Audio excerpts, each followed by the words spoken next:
ชีวิตนี้บ่ต้องฮู้เบิดซุอย่างก็ได้ดอกแค่ฮู้โตเจ้าของก็พออย่าพยายามไปสอดส่องชีวิตผู้ใดอย่าพยายามเอาความฉลาดไปจับผิดคนอื่นอย่าพยายามเบิ่งแต่คนอื่นว่าดีหรือบ่ดีให้เบิ่งโตเจ้าของว่าดีพอแล้วไปแนมเบิ่งข้อดีของคนอื่นเขานำหัดชื่นชมคนอื่นให้เป็นโลกที่คิดว่าเฮาดีอยู่คนเดียวมันบ่ได้น่าอยู่ดอกผู้ใดสิอยากมาคบหาแม่นบ่ล่ะความฉลาดมีประโยชน์ถ้าใช้ให้ถูกทางความโง่ก็มีประโยชน์ถ้าเฮ็ดเพื่อเอาตัวรอดบางเทื่อหัดแกล้งโง่ก็ได้ดอกโลกสิได้เปิดกว้างหลายขึ้นฉลาดคักหลายก็เป็นไผ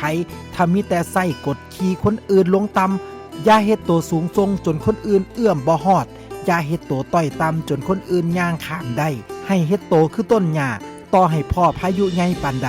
ต้นหญ้าก็ลู่ไหวตามแหงลมพอพายุพัดผ่านไปมันก็บ่ได้หักล้มคือจังต้นไม้แข็งกระด้าง